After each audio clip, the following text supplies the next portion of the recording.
Hi everyone, welcome back to my channel Beauty Share. So today in my LipSense series, what we'll be talking about is how to choose colors. So I guess this can apply to other makeup too, not just the LipSense brand, but for lipstick. So a lot of people, I find that when they hesitate on buying LipSense, they're hesitating because they're not sure what color to buy. There's about 36 shades to choose from. Here's my tips to help narrow it down. You can apply these to any lipstick that you're looking for. So the first thing I would say is decide how often you would plan on using it. So is it something that you'd use every day? Is it for special occasions or for both? Number two would be decide on the tone that you prefer. So a lot of the colors base themselves off warm or cool or neutral tones. I usually follow the same suit as my foundation, which is a warm neutral, but how do you know which one are you, like warm or cool?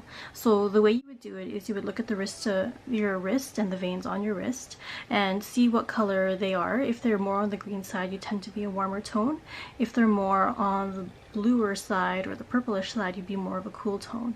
So I'm not sure if the camera can pick it up here, but for my veins, they lean more on a green tone. I guess it's getting washed out by the lighting, but it's a green tone. So that would say that I'm more of a warm color. Another tip is, what's your finish preference? For LipSense, they have different finishes. So the lip color itself would either be a shimmer or a frost tone or a matte. Depending on what you prefer, there is the frost. So that has more of an icy tone to it, or more of a silver shine to it.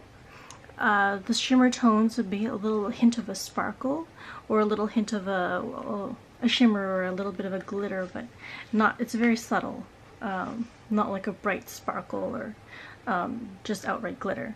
So the other one would be a matte. So I would just call it like just the plain straight color, and not necessarily like matte finish, but the color is a flat color of what it is. So people tend to usually buy the matte tone and then just buy a gloss with a different finish if they wanted to add something to it. So they wanted to add an iridescence to it, then they would choose like an opal or something of that sort. But it really depends on the person, so you can choose what you like and go with as you prefer. What is your preferred color family? A lot of colors they all base themselves around the same kind of color zone. So pinks, reds, browns, oranges, purples or berries, other things, I don't know, things like that. For me, myself, what I like to wear is more like the nudie pinks and keep it more of a natural thing. But when I do special occasions, I like to wear like the vibrant reds.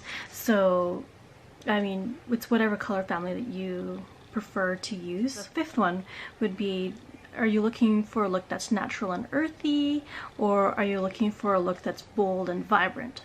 That's another selection you can choose from. So bold and vibrant would be like the neon colors, or like the colors that would stand out, and it isn't really more of a natural tone. Natural and earthy basically speaks for itself because it is what it is.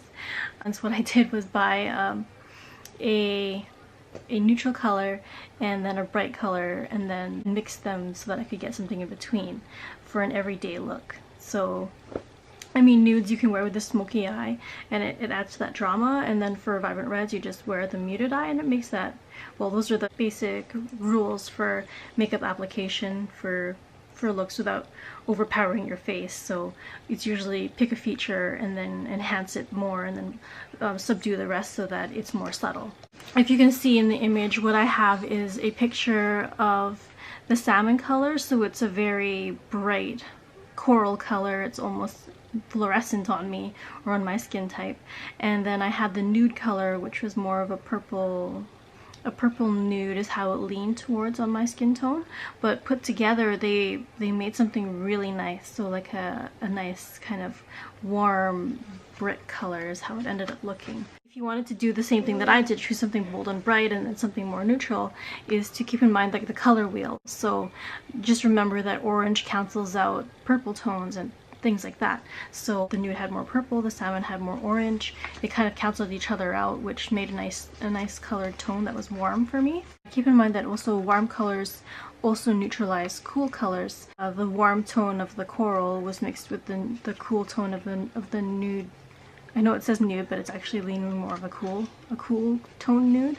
So that's how it ended up with a neutral brick color.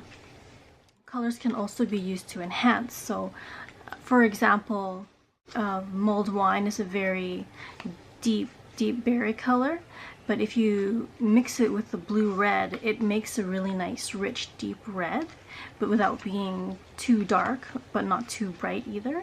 So even when you do the ombre lip, that ombre lip seems to be a big trend as well.